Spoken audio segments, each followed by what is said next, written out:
Jadi emang pas gue dateng tuh ya duduk lihatnya emang udah bangku-bangku udah keisi kan, udah keisi karena ya namanya gereja ya kan. Nah pas itu mulailah tuh di saat dia opening ya kan, kayak buka panggungnya gitu bang. Tapi yang gue anehnya kok banyak simbol-simbol gitu kan, simbol-simbol, aduh ada 666 gitu kan, 6666, terus ada kayak patung malaikat yang membentuknya ya kayak iblis gitu ya kan, banyak bang tuh pada turun gitu kayak spanduk juga. Dan yang di depan itu waktu itu ada zamannya YouTuber yang paling mantep lah se-Indonesia.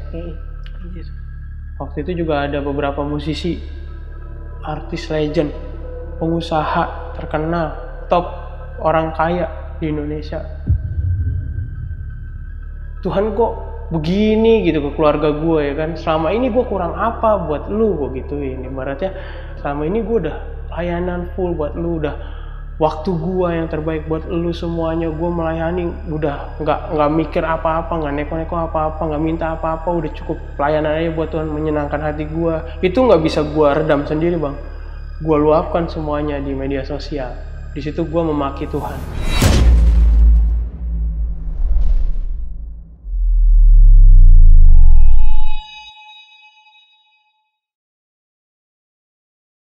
Nah, guys, seperti yang kita tahu ya, kalau sekte atau aliran sesat itu sempat menghebohkan di Indonesia, seperti aliran Lia Eden yang sempat gempar di tahun 2008, atau sekte-sekte lainnya. Nah, jadi kali ini gue udah kedatangan narasumber yang akan menceritakan tentang pengalamannya yang pernah bergabung dengan sekte aliran sesat dan menyaksikan apa yang sebenarnya terjadi di dalamnya sampai perjalanan dia bertobat dan kembali ke agamanya.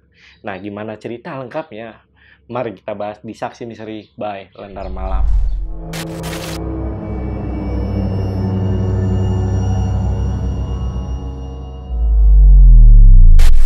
Guys, di sini udah ada mantan pengikut gereja setannya nih.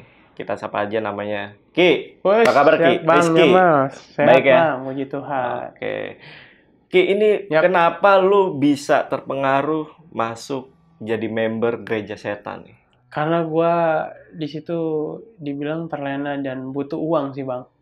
Butuh uang karena ngelihat keluarga gue yang udah mau hancur ya kan. Orang tua gue udah habis-habisan, semuanya udah dijual gara-gara judi. Jadi gue pengen ngebalikin lagi tuh. Kayak hal-hal yang udah dilakukan sama papa gue itu pengen gue kembalikan lagi. Karena gue ngeliat kasihan gitu nyokap gue. Iya. Pikirnya kayak gitu. Jadi gue ya udahlah, gue harus ngelakuin itu. Ekonomi dan keluarga lah ya. Ekonomi dan keluarga sih lebih tepatnya. Nah, kalau boleh tahu Ki, ini untuk member-member gereja setan ini kan pasti seliweran banyak yang bilang nggak cuma apa ya orang biasa tapi orang-orang terkenal juga masuk situ. Itu bener Ki? Bener bang. Di situ pas zaman gue tuh yang gue juga sempat kaget ngeliatnya karena pas sakramen itu ngeliat di depan, wah anjir nih gue tahu gitu. Salah satunya juga ada YouTuber yang cukup terkenal pada masa itu, terus ada entertain, terus ada beberapa musisi juga, terus ada pengusaha, sampai ya dibilang ya tokoh-tokoh agama juga ada sih bang. Tokoh agama juga? Iya. Tokoh agama, Kristen atau semua agama lain? Semua agama mewakili. Jadi ini namanya doang nih? Namanya doang gereja setan, tapi isinya ya all in. Semuanya ada di situ. Makanya kan kita harus membenci semua agama yang ada di muka bumi. Tujuannya itu? Iya. Terselubung sih. Aduh bang, sorry bang. Disclaimer dikit nih. Karena gue lagi kurang enak badan juga. Lagi batuk pilek. Jadi sorry nih di dalam kalau podcast nanti ada batuk atau pilek gue yang mengganggu.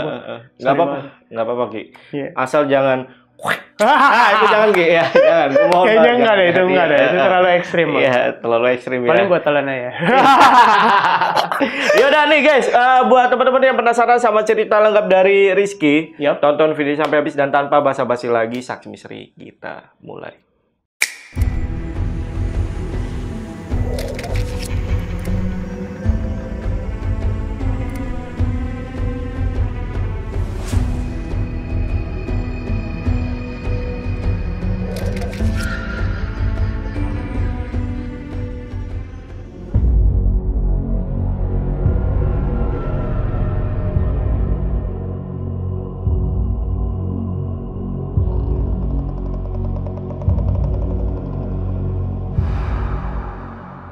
Jadi pada mulanya tuh gue di tahun 2018 sebenarnya Bang. 2018 tuh tahun yang dimana ya terjadi kejadian ini gitu. Oke. Pada basicnya sebelumnya tuh gue pelayan Tuhan. Ibaratnya pelayan yang melayani ya di gereja tuh hampir setiap hari gue Bang. Oke. Itu mulai pelayanan tuh dari 2013 setelah gue dibaptis. Pelayan Tuhan itu boleh di Spesifik, deskripsiin? iya. Gue tuh pemain musik, Hmm. main drum gitu di gereja. Jadi suka bantu-bantulah dari kita kan hari Minggu biasanya ada ibadah gitu kan. Hari Senin kan libur memang. Hari Selasa tuh ada namanya ya doa gitu kan. Hari Rabu juga ada. Beberapa itu kadang ya nyempetin diri buat ke gereja, bikin bantu-bantu, bikin warta segala macem ya kan, di kantornya juga bantu-bantu kayak gitu Bang. Jadi emang benar-benar mengabdi untuk Tuhan lah seumur hidup gue. Dan emang gue juga didukung sama orang tua, terlebih dari almarhum nyokap gue gitu kan, didukung banget. Jadi di saat gue melayani Tuhan tuh Bang, lagi benar-benar serius, lagi benar-benar wah menyenangkan lah bagi gue itu melayani Tuhan, sampai kadang gue lupa waktu buat orang-orang rumah gitu kan. Malah kasihkan melayani, lagi on fire lah ibaratnya, lagi menggebu-gebu banget masa muda gue itu. Dan setelah itu tibalah nih di 2018 ya, tepatnya di bulan Juni nih Bang.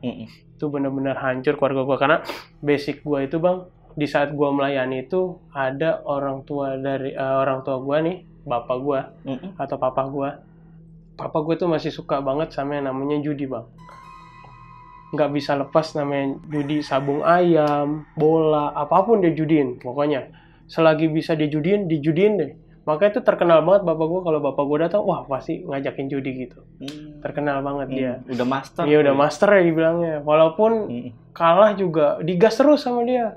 Sampai ya rumah yang kita punya, mobil semuanya sampai kejual semua tuh Bang. Tapi nggak mau disalahin karena masih dia ya udah, judi tuh ibaratnya udah kayak lifestyle dia. Jadi makin parah setiap harinya. Padahal di gue sendiri, gue melayani Tuhan gitu. Sampai yang tadi gue bilang, gue lupa sama orang tua gue. Di saat itu hancur lah gue.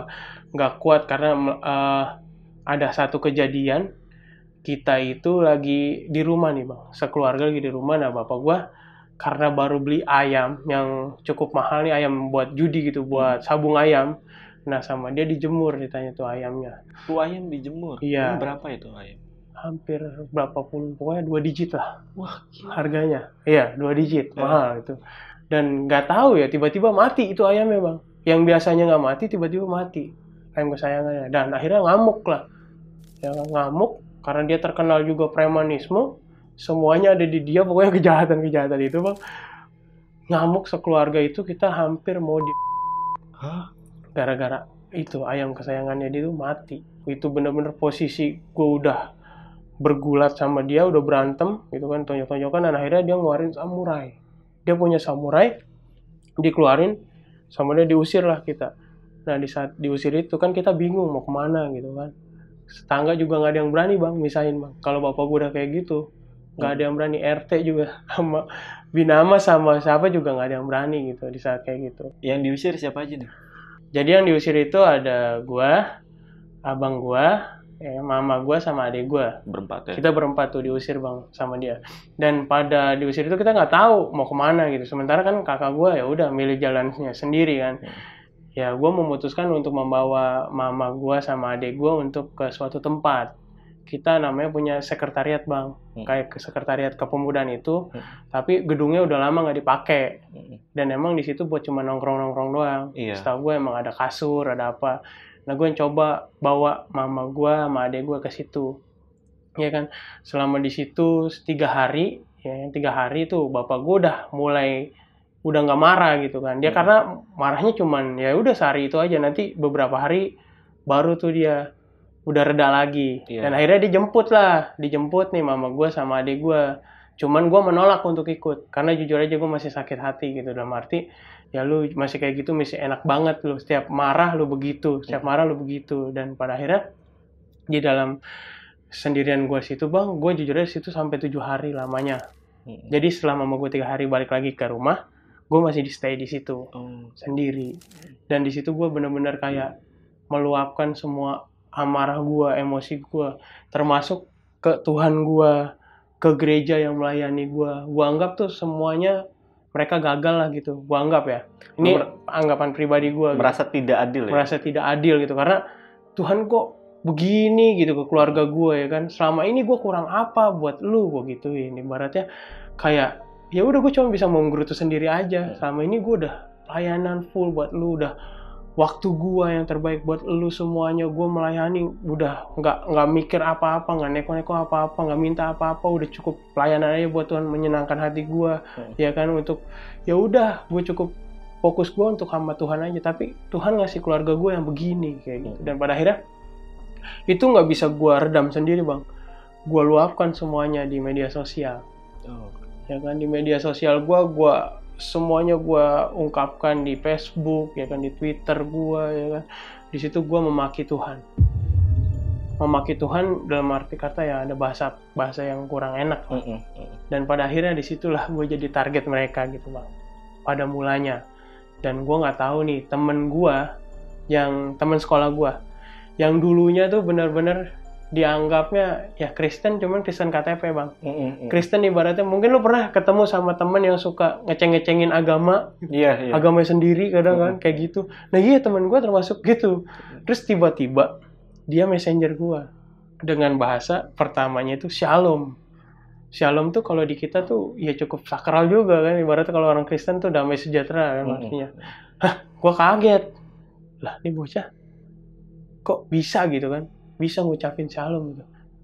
Pada akhirnya ya udah gue ladenin shalom, dan dia cerita, kasih tahu ke gue, katanya dia pengen membantu gue, dia ngasih ayat-ayat Alkitab, anjir, yang bikin gue tuh kayak wah gila nih orang yang tadinya ibaratnya mohon maaf itu dalam kutip brengsek gitu, terus tiba-tiba jadi kayak malaikat gini, jangan-jangan udah jadi pendeta nih anak begitu saya mikirnya.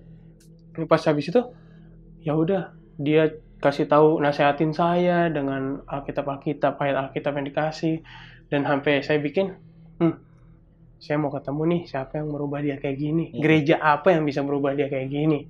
Gitu yang bikin saya penasaran. Dan pada akhirnya ya udah dia ngajakin saya makan, ya ngajakin makan siang yuk sekalian nanti ketemu sama pendeta gua, dia bilangnya gitu. Boleh, karena saya pikir ya udahlah, gereja yang saya pernah pelayanan ini, yang dulunya saya rajin banget pelayanan ini, udah nggak bisa menolong saya gitu. Ya saya kayaknya butuh tempat berlabuh yang baru.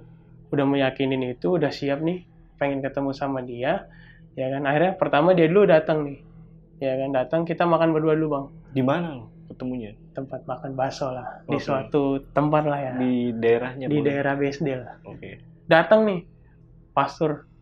Ya, gue anggap tuh karena gimana ya, dari looknya itu kayak bukan pendeta-pendeta pada umumnya. Kan biasanya kalau pendeta itu kumisan, kalau nggak kumisan ya gendut gitu, apa gimana gitu kan ya, look Indonesia ya, mohon maaf bukan ngeledek, tapi ya look Indonesia. Tapi ternyata pas dilihat, kayak orang Eropa bang, jalannya, ya kan, tinggi gede kayak gitu kan.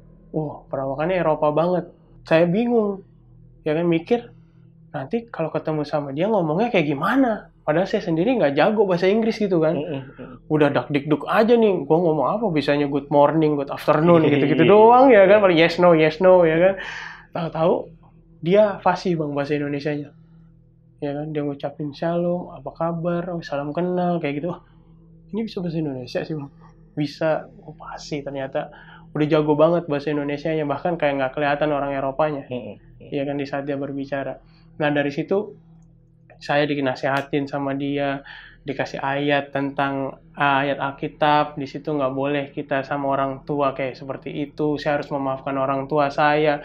Saya banyak dikasih pemahaman Alkitabiah banget sama dia gitu bang. Yang bener-bener emang ada awalnya di Alkitab itu.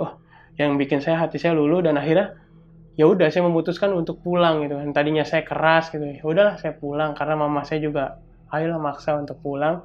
Akhirnya sampai di rumah, saya masih kontak-kontakan tuh bang sama dia, sama si pastor itu, karena kita emang tuker-tukeran ya nomor kontak, ya kontak gitu kan. Dia punya kontak saya, dan segitunya care dia sama saya bang, itu udah deket banget kayak pacar gitu. ngucapin selamat pagi, ngasih ayat, ngucapin selamat siang, ditanya udah makan atau belum, ngasih ayat lagi. Itu yang bikin saya kayak, oh ini nih, bener-bener nih, pendeta yang gue cari selama ini, yang perhatian seperti ini gitu. Bahkan kalau pendeta yang sebaik apapun, kayaknya nggak ada yang kayak dia gitu bang. Iya kan? Hampir bisa setiap hari itu kita ngechat terus, chat-chatan terus sama dia. Jadi di saat itu saya diajak ke gerejanya. Ya nggak ada firasat apa-apa, nggak ada pikiran yang macam-macam gimana. Malah saya datang tuh karena excited gitu. Wah, akhirnya gue bisa ke gerejanya nih, bisa diundang datang ke gerejanya. Jadi pada saat itu datang lah, ya kan, dikasih alamatnya nih, ada di sebuah mall di kawasan itu. Pokoknya saya nggak bisa Daerah? Ya itulah pokoknya. Masih tempat tinggal saya juga di daerah situ. Dikasih tahu, ya kan, saya bawa motor emang. Bawa motor, saya udah bilang nih Pak, saya jalan ke sana gitu kan. Pas itu yang saya kaget ternyata dia udah nunggu bang, nunggu di parkiran motor tempat saya naruh motor. Wih, saya ngeliat ada dia, anjir, kira saya dia nungguin orang lain atau nungguin pendeta yang lain kan biasa gitu ya. Enggak, ternyata nungguin saya. Saya merasa kayak, waduh anjir, spesial banget kan. Ya kan, ngerasa kayak, gue nih keren banget sih, spesial banget sih, sampai dijemput kayak gini sama pendeta loh. Ya kan, biasanya kan yang jemput paling ya petugas-petugas aja kan. Paling ini mah pendeta langsung. Pada akhirnya ya udah dijemput. Dari ini kita ngobrol-ngobrol sampai ngelihat gerejanya pun semuanya sama bang. Nggak ada yang aneh gitu. Karena posisinya juga di dalam mall. Jadi orang nggak ada yang curiga gitu. Karena ya udah ini ibadah gitu kan. Di plangnya juga plang gereja, kan, plang gereja pada umumnya banyak gitu. Ini pasti ada di mall tuh, pasti ada plang itu. Terus juga pelayan-pelayannya juga sama, kayak ada aser gitu kan. Cuman yang membedakan itu di saat kita masuk, ya kita ditahan dulu. Semua alat komunikasi kayak elektronik itu nggak boleh masuk. Nggak boleh ada saat ibadah, nggak boleh nyala saat ibadah gitu. Jadi benar-benar dititipin namanya handphone itu. Itu yang bikin saya salut sebenarnya. Gila nih, ada gereja yang kayak gini, gitu kan. Baru ini doang yang saya nemuin bang. Biasanya kan orang-orang kalau di gereja tuh paling ya udah HP, ya itu mah serah kamu mau megang HP mau enggak kan. Itu mah urusan pribadi. Kalau ini benar-benar ditahan, berarti kusuh banget dong. Iya kan, gerejanya kusuh banget. Ya udah, saya titipin nama saya tinggal masuk nih. Ngeliat look dalamnya, masih nggak ada curiga. Karena bentuknya sama. Sama semua. Dan pada akhirnya ya duduk. Jadi emang pas gue dateng tuh ya duduk, ngeliatnya emang udah bangku-bangku udah keisi kan, udah keisi karena ya namanya gereja ya kan. Pas mau mulai pasti lumayan lah, karena jemaatnya juga cukup banyak. Gue juga kaget juga kan ngeliatnya. Nah pas itu mulailah tuh di saat dia opening ya kan, kayak buka panggungnya gitu bang. Keren nih kata gue nih ya kan. Tapi yang gue anehnya kok banyak simbol-simbol gitu kan. Simbol-simbol, aduh, gue juga tahu gitu kan simbol-simbol. Ada 666 gitu kan, 6666. Terus ada kayak patung malaikat yang membentuknya ya kayak iblis gitu, ya kan, banyak bang. Itu pada turun gitu kayak spanduk juga, ya kan, menandakan kalau gue tuh hati gue udah kayak anjir ini aneh nih. Terus nggak lama aja ada performan dari band. Iya, ya kan? Itu yang bikin gua kaget banget, dia kan? Karena kita tahu ya emang band terkenal. Bandnya cukup terkenal banget. Jadi ya gue juga tahu lagu-lagunya gitu kan. Wah gila, ternyata gitu kan. Gue udah mulai risih. Udah kayak aneh, udah nggak bisa nih gue ngikut kayak gini. Bukan gereja gitu gue bilang. Ini bukan gereja. Ya udah, gue mencoba untuk cabut. Ibaratnya mau keluar gitu, gue mau pulang. Ya kan? Karena gue udah nggak, udah aneh nih. Pas gue mau keluar, gue udah berdiri, ya kan, keluar, gue ditahan sama ya bisa dibilang situ petugas itulah, asarnya. Asar itu ibaratnya yang ngawas-ngawasin nih jemaat-jemaat terduduknya di mana kayak gitu. Kalau dia bilang, mohon maaf, ibadah belum selesai, ya kan, harap tunggu sampai selesai baru boleh keluar. Wah bener-bener bingung gue kan, udah nggak mau udah tercemplung di situ kan. Ya akhirnya gue duduk di situ performannya selesai, akhirnya pendetanya keluar. Pendeta yang jemput gue. Pendeta sih gereja yang palsu ini. Ya kan, akhirnya dia ngomong, kita sebut aja si Eropa ini ya, pendeta Eropa ini, dia ngomong, kata dia, dia banyak mengisahkan kayak manusia-manusia yang ada di bumi ini, tokoh-tokoh agama yang ada di bumi ini sebenarnya sama kayak kita gitu. Cuman mereka pintar mengubah kitab-kitab. Jadi contoh kayak disebutin namanya Yesus, Muhammad, Siddhartha, Siwa, ya kan? Itu adalah sama kayak kita. Cuma dia jago aja bikin novel, bilangnya gitu, bilangnya novel. Anjir. Ya kan? Jadi kayak buset. Pas gue di situ, di saat gue kecewa sama Tuhan, yang tadinya gue main berbalik sama Tuhan, ngerasa kayak iya ya, logik ya. Ternyata selama ini gue dibohongin ya gitu. Gue datang ke gereja, terus gue nggak dapat apa-apa, ibaratnya kayak gitu. Dan juga gue negesin di situ juga. Jadi karena semua agama ada di situ bang, jadi disebutin semuanya pemahaman itu. Jadi kayak gue nggak ada agama yang bener nih di muka bumi gitu. Jadi kayak ngerasanya, wah si Lucifer ini kalau di versi kita, di versi gue gitu ya, di Alkitab gue, dia kan malaikat yang dibuang sama Allah, ya kan, karena kesombongannya. Tapi di mereka itu menegaskan bahwa Lucifer ini adalah utusan Allah. Kan kebalik ya? Iya, benar. Ya kan, kebalik. Dan dibilang sama dia, bumi ini adalah surga kita. Jadi nggak ada pantangan apapun. Lu mau ngapain di bumi ini lu bebas, karena ini adalah surga. Jadi dianggapnya kita di sini tuh adalah surga. Jadi nggak ada pantangan di mereka. Kayak gitu. Setelah gue ikut itu, wow, udah kayak, gue udah masuk, wah logika banget ya. Iya ya, yang tadinya gue mau percaya sama Tuhan, jadi bener-bener balik lagi benci sama Tuhan. Lu bener-bener terpengaruh tuh ya? Terpengaruh bang. Dari situ terpengaruh. Abis di situ gue selesai ibadah itu, ya, pulang, masih diantar sama pendetanya. Yang awalnya lu mau cabut, lu ternyata sampai habis itu ya? Sampai habis, gue sampai tungguin, sampai bener-bener selesai semuanya prosesinya. Ya udah, gue pulang, gue sampai tertarik gitu. Yang tadinya gue takut, ya kan, gue gelisah, gue sampai, oh iya nih, gila, keren banget ini. Sampai ini yang gue cari gitu, bener-bener. Selama ini gue dibohongin. Karena tujuan gue di situ, ya udah, ya kan, gue mau dapet yang tadinya yang dibilang surga bumi ini, kayak gitu dijelasin sama dia. Gue juga pulang di situ bang, yang gue kaget lagi, gue dikasih uang 350.000. Yang biasanya kita kalau kemana ke tempat ibadah kita ngasih, ini kita pulang kita dikasih.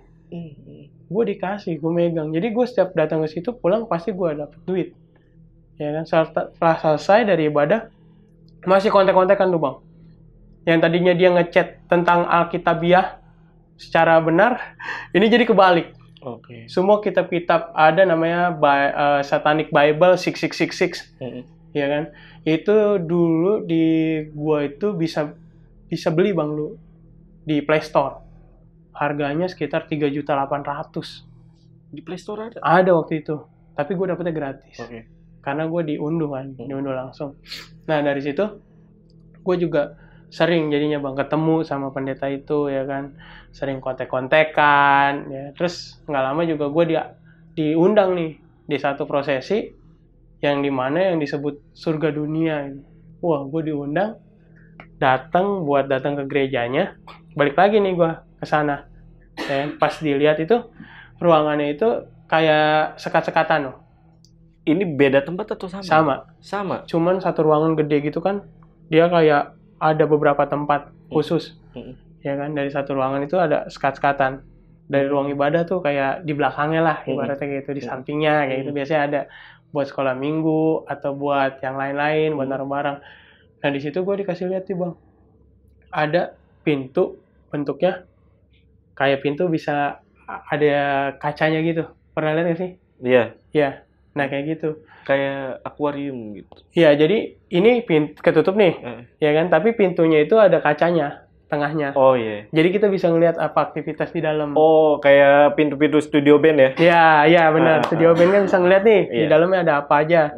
Nah di saat itu gue dikasih lihat di situ dan kagetnya di situ bener-bener awal-awal gue dikasih lihat, ya kan, cowok sama cowok bang. Terus ngapain tuh? Lagi cowok sama cowok tuh lagi in the hole. Jadi lagi black hole-nya lagi diserang. Black hole-nya lagi diserang. Tata surya aja Iya. itu ya, lagi diserang ya. Dan betapa kagetnya kayak gue tuh jadi kayak nggak punya ekspresi, kayak udah oh gitu doang. Kalau orang-orang kan pasti kayak wih gitu ya apa nih. Kalau gue cuma oh gitu masih lihat. Nah ini keindahan-keindahan dunia gitu kan. Ada 3 sekat. Sekat pertama gue dikasih lihat yang lagi in the hole itu cowok sama cowok. Ya kan black hole lagi diserang-serang. Kata gue anjrit Black hole. kayak gitu. Terus dikasih lihat lagi. Nah di sebelah sini kita lihat. Gue lihat lagi tuh di ruangannya. Cewek sama cewek bang. Lagi in the hole juga. Anjir. Kita bisa bayangin lah. Ya begitulah. Cewek sama cewek. Umur berapa tuh kira-kira? Banyak lah jemaat dia. Pada Dari saat yang yang muda lalu. sampai yang Oke.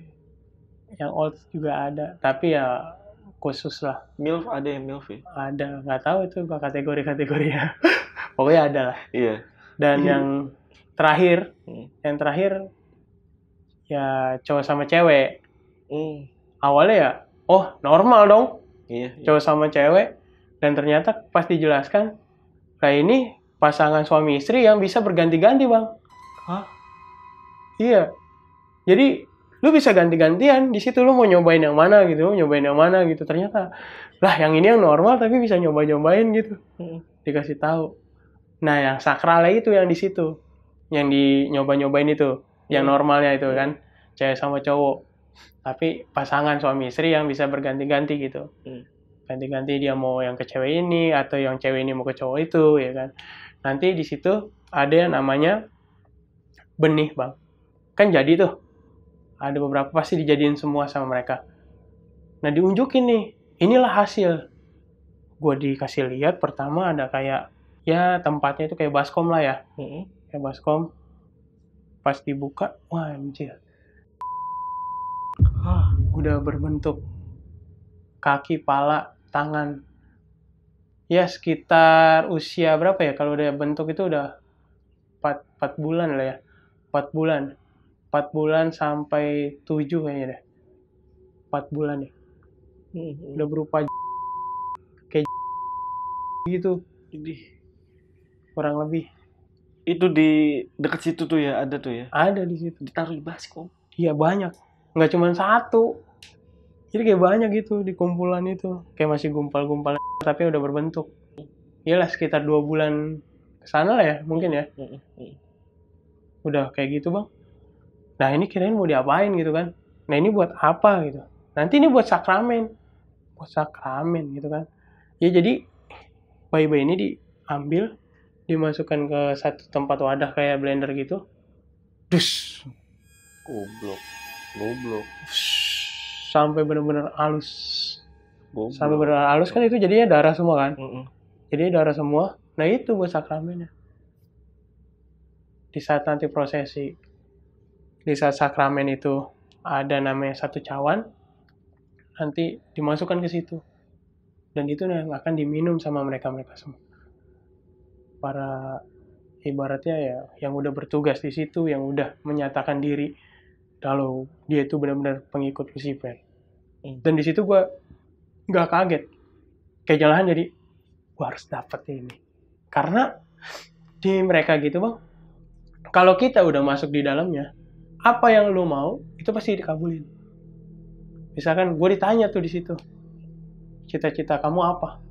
Yang gue pikirkan waktu itu gue cuma mau jadi artis gitu. Kenapa gue mau jadi artis? Karena yang gue tahu artis itu pasti banyak duit, kan?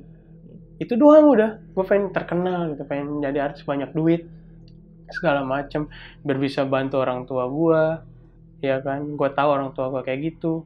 Makanya gue memanfaatkan ini gitu kan. Di saat gue masuk ya udah gue cuma pengen mau jadi artis. Oh bisa, kamu basicnya apa, bisa main apa? Oh saya bisa main musik pak, kebetulan saya di drum. Oke nanti dia bilang nih, kata pastornya, nanti bisa kita orbitkan kamu, cuman ada beberapa syarat yang harus dilakukan. Jadi diorbitkannya itu bang, saya jelasin dulu, diorbitkannya itu nanti saya akan dipasangkan sama ibaratnya orang-orang yang udah terkenal duluan. Misalkan nih, abang udah terkenal nih, udah terkenal jauh. Ntar bikin band baru sama saya. Nanti kan saya jadi naik tuh. Ya udah ntar saya punya band lagi. Udah abang sama band yang lama kayak gitu. Jadi saya bisa tetap jalan lah di entertain segala macam kayak gitu. Nah, dari situ, oh ya, emang mau kan gitu. Syaratnya apa? Syaratnya kamu harus minta surat keluar dulu dari gereja. Karena dia tahu saya tuh masih terikat di dalam gereja sama perjanjian darah. Kalau perjanjian darah kan mungkin bisa saya lakukan gitu bang. Nah syaratnya ini yang minta surat keluar dari gereja ini nggak pernah saya dapetin. Karena saya sendiri pun takut ketemu sama orang gereja bang. Sejujurnya aja, di saat saya berada di gereja setan itu kan sering kali orang gereja itu di tempat saya ada namanya gereja yang asli nih, gereja tempat saya pelayanan yang lama. Itu namanya jam besuk. Jadi setiap orang yang nggak hadir gitu, udah lama nggak datang ke gereja, pasti dibesukin setiap hari Selasa. Nah itu bang, di saat mereka datang, saya tuh kayak punya insting. Instingnya tuh kayak, wah ada orang gereja nih di rumah gua. Saya bisa nggak pulang, ya kan? Sampai dia pulang, baru saya bisa ke rumah. Itu beberapa kali pasti ketemu gitu, kejadian kayak gitu. Sampai almarhum mama saya ngechat, WA, nelpon, bilang nih mama lagi digebukin sama papa. Padahal saya tahu itu bohong. Itu ada orang-orang gereja saya, gereja yang asli datang ke rumah, mau ketemu sama saya. Saya udah tahu. Bahkan yang lebih ini lagi bang, sampai mereka diem aja. Saya sudah mau sampai rumah tuh, tinggal 2 rumah lagi ke rumah saya. Saya muter balik. Karena ada kayak ngedorong saya, jangan pulang. Tiba-tiba tuh, saya langsung putar balik. Jangan pulang, jangan pulang. Itu padahal orang-orang gereja itu udah ngumpet-ngumpet segala macam. Iya kan, mau ketemu sama saya sampai kayak gitu. Segitunya, kayak punya insting Spider-Man gue sih. Iya. Kayak gitu. Wah, anjay kan. Aku nggak pulang. Semenjak pokoknya saya intens di gereja setan. Dan pada akhirnya juga, saya masih berpikir, gimana caranya saya untuk bisa dapat surat keluar dari gereja. Sementara saya sendiri nggak berani. Saya udah kontek-kontekan juga sama dulu pendeta muda di tempat saya. Saya bilang, kan dia di perkantorannya ya, atau gereja administrasi. Saya bilang, saya minta surat keluar dari gereja dong. Sempat saya DM di Instagram. Saya ingat banget karena kontaknya udah saya blokir WhatsApp. Oh iya, kamu datang sini ke gereja? Nggak saya jawab, karena saya takut. Sampai saya suruh saudara saya saya suruh, karena saudara saya juga pelayanan di gereja, minta tolong dong, lu ambilin surat keluar gua dari gereja, nanti gua upahin dah 1.500.000. Saya mau ngasih ke dia, orangnya juga ada. Sampai sekarang ya masih hidup. Ya kan, dia bilang, ya mau kan, siapa yang nggak mau cuman minta gitu doang kan. Dia pikir juga mudah. Ternyata pas ngomong nggak dapet. Lu suruh sono, suruh ketemu. Wah, gua nggak berani dah kalau ketemu. Terus kayak galau gitu bang.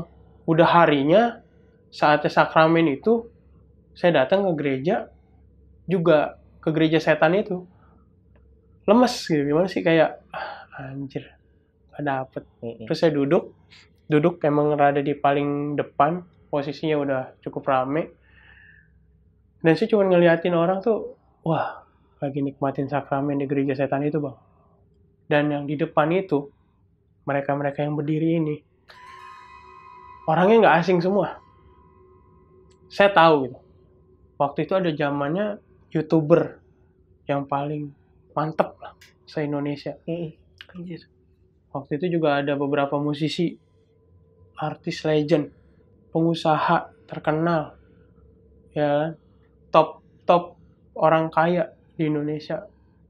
Itu bener-bener kayak, Anjir gue nggak dapet gitu, nggak bisa ada di samping-samping mereka. Dan mereka tuh lagi ya udah nggak minum yang tadi saya bilang, hasil di blend. Set set set, sedih rasanya gitu pas saat itu ya. Jadi nggak jadi nih. Tapi saya dikuatkan lagi sama si pastor ini, pastor Eropa ini. Dia ngomong, jangan bersedih, masih ada nanti waktunya buat kamu, sabar aja begitu. Ya udah sekarang ikut aja. Tapi gimana Pak, kan momennya juga kita nggak tahu kapan kan. Saya juga, apalagi saya sendiri nggak tahu. Ya udah pokoknya ntar juga ada gitu. Ya selama berjalannya waktu, saya emang ada cerita juga nih Bang, pas masih di gereja setan itu, emang saya lagi mikirin karena kepikiran banget gitu, pengen banget tapi gagal ya, sampai saya ada waktu di mana kan kamar saya kan tingkat di lantai 2 ya. Nah saya tuh duduk di depan kayak bengong gitu Bang, mikirin. Terus setelah kejadian sakramen beberapa minggu kemudian gitu, tiba-tiba yang tadinya saya bisa lihat matahari gitu kan, pemandangan karena masih siang gitu posisinya, tiba-tiba gelap, bleng, kayak blank gitu. Wah, gelap ya.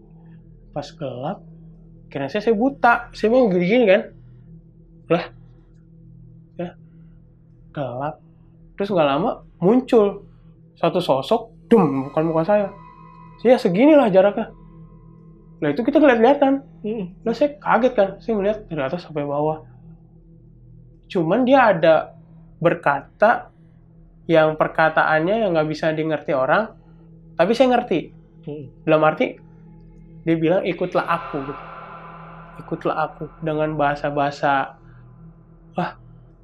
yang gimana ya, saya juga susah ngerjabahinnya, tapi saya ngerti kalau saya harus ngikut dia. Saya ngeliat dari begini atas ke bawah. Dibilang ganteng banget. Dibilang cantik banget. Ya. Apa itu? Sosok apa itu? Lucifer. Lucifer. Karena dia bilang ikutlah aku gitu. Dan dia masih tahu kalau dia itu Lucifer. Saya lihat dari atas sampai bawah, benar-benar nggak ada cacat, nggak ada noda, benar-benar bersih. Mohon maaf pada umumnya mungkin kalau kita yang normal ya masih ada tai lalatnya atau ada apa bintik-bintik, ada apa. Ini enggak Bang, bener-bener sampai kayak melongo gitu. Terus nggak lama hilang. Lah saya langsung kaget dong. Saya langsung coba telepon si pastor itu, dan akhirnya saya suruh ketemu. Saya ketemu ya, saya ceritain, Pak, tadi saya ketemu ini, dia ngakunya Lucifer. Berarti kamu udah ketemu sama dia, jadi nggak ada harus kamu takutin lagi di muka bumi ini. Ya kalau segala macam makhluk halus segala macam itu yang dimaksud sama dia, nggak perlu kamu takutin karena kamu udah ketemu sama dia. Bilang gitu pastornya. Jadi kayak gue udah pede aja gitu Bang, kalau ngeliat sesuatu kayak, oh iya ngapain gue takut, karena kan gue udah ketemu sama Lucifer kayak gitu.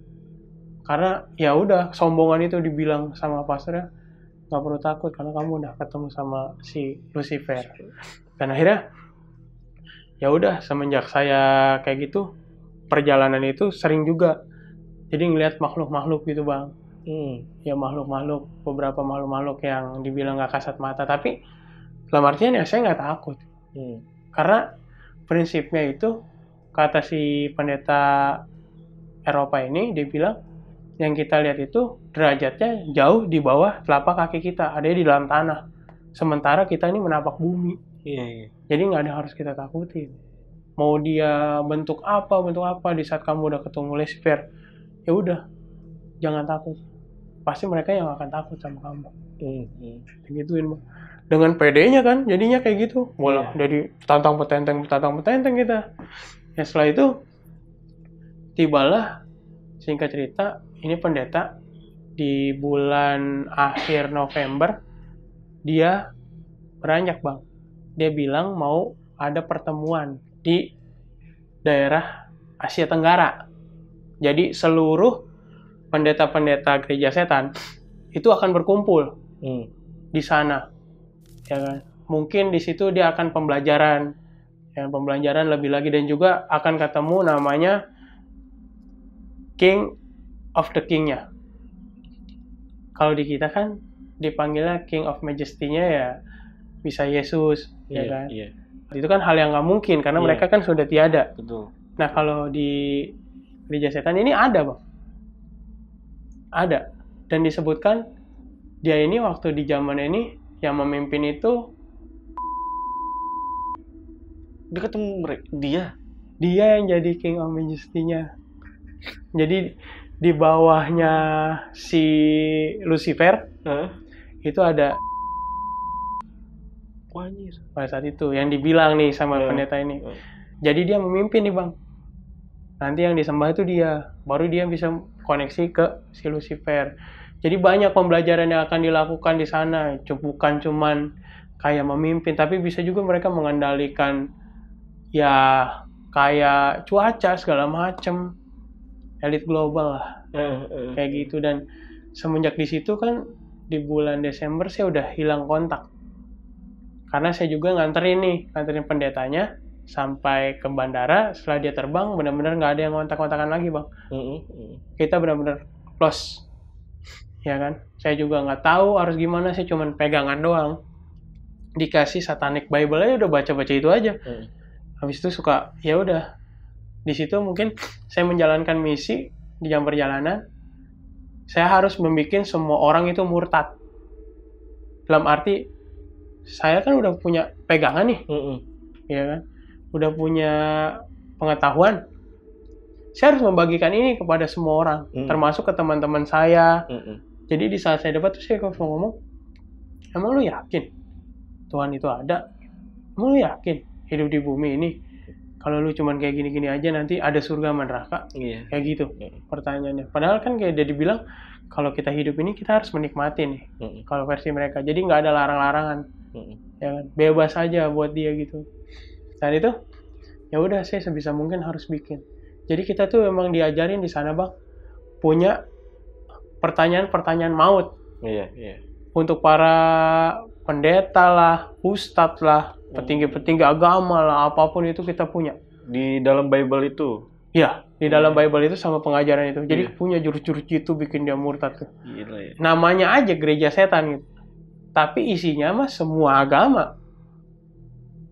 Jadi bukan cuma orang Kristen bang, jangan sampai salah nih.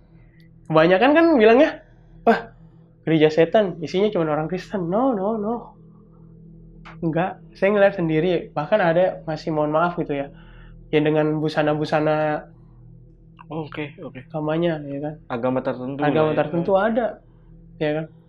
Petinggi-petinggi juga ada gitu kan. Jadi nggak kita, agama ini paling benar, agama ini paling benar.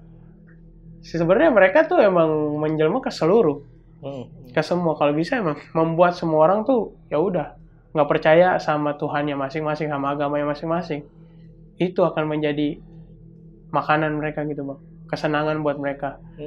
Makanya kan mereka nyiptain gadget, mereka mengklaim mereka yang menciptakan gadget. Mereka juga ngeklaim ya kan, rokok, narkoba, video porno, itu bang, mereka mengklaim itu. Dan itu juga jadi salah satu sumber pemasukan mereka. Jadi pendanaan mereka tuh nggak bakal habis selagi kita masih mengkonsumsi itu.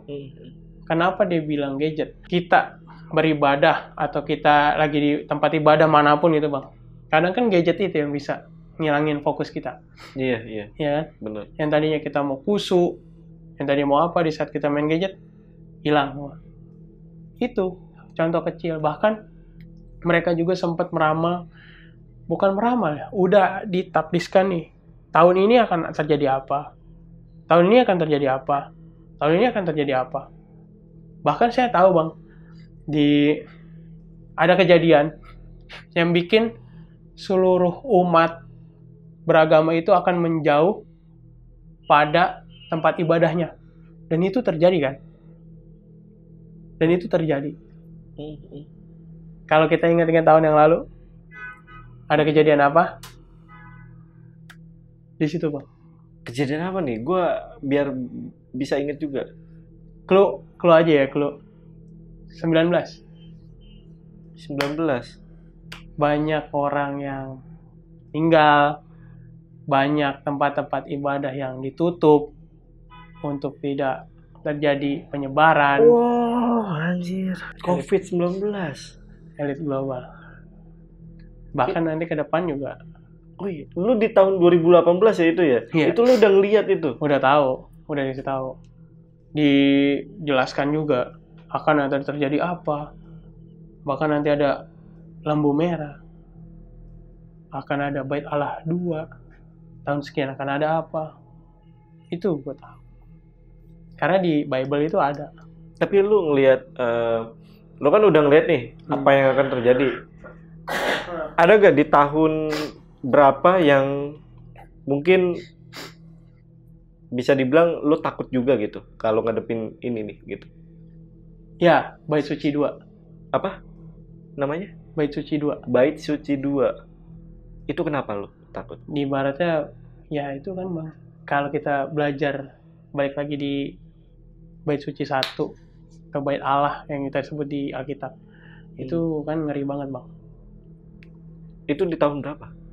Sebelum kalau di gue di Perjanjian Lama. Zaman-zamannya itu ya bisa di-search lah. Bait Allah itu sangat mengerikan gitu untuk kedepannya. Apalagi ntar ada apa? Di situ yang akan dibilang ada Imam Mahdi kalau di lu. Oh. Itu dikit lagi atau masih lama? Nggak tahu. Karena kalau gue bilang nanti, ya nanti aja, tunggu aja. Prosesnya udah berjalan kok. Kalau emang ada yang ngikutin pasti tahu. Kalau yang cuek aja. Pasti nanti ada fenomena-fenomena fantastik, bombastik. Kalau fenomena untuk ini deh, manusia yang pada umumnya tragedi gitu atau kayak kemarin tuh COVID tuh. Ya, nanti ada part 2-nya lagi. Bukan part 2-nya, tapi ya bukan ini ya. Emang udah ini kan sih Bang, sama mereka juga. Ada lagi, gua waktu itu sempat gua sebut juga di Instagram gua. Ya kan, gua sering tuh update status kalau ada yang terbaru. Emang kalau membuat urgensi banget, pasti gua up. Tapi gua juga kan berpikir kan negara ini negara hukum Bang. Kita kan nggak bisa mendahuluin. Kadang persepsi kita berbeda gitu. Takutnya malah ini begini. Itu sih serah. Ya, itu kan pilihan mereka. Tapi gue udah ngasih tahu bahkan ada kejadian seperti ini lagi. Gitu. Bahkan lebih kelihatan. Kalau kemarin kan COVID nggak kelihatan. Kalau ini lebih kelihatan. Apa itu?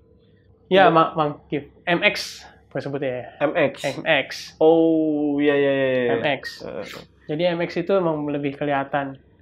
Ya, dibilang ciptaan mereka, ya percaya nggak percaya sih Bang. Pasti itu akan berdampak juga nantinya. Iya. Tapi mereka ini udah tahu ya. Mereka malahan yang udah menyusun itu. Bahkan kan yang gue bilang, elit global. Kita sebutnya elit global tuh yang sekarang yang top leader itu udah di dalamnya semua Bang. Mereka yang udah ngeset kayak bumi itu tempat main-mainannya. Anjir sih, mungkin. Ya kita yang nggak biasa ya udah cuman percaya sama Tuhan, ya kan sampai mana. Tapi kalau kita percaya sama mereka ya sama aja sih maut hukumnya. Tapi apakah mereka sendiri, misal ya, ada kejadian yang kemarin COVID-19 itu, mereka juga punya antivirus ya? Ada, kan mereka nggak kena. Iya, maksud gue itu. Mereka mau nggak akan kena. Karena ya udah itu mah kan karena mereka sekarang menjerumuskan satu orang. Yang tadi gue bilang ditaruh di tengah-tengah, itu akan menjerumuskan semua.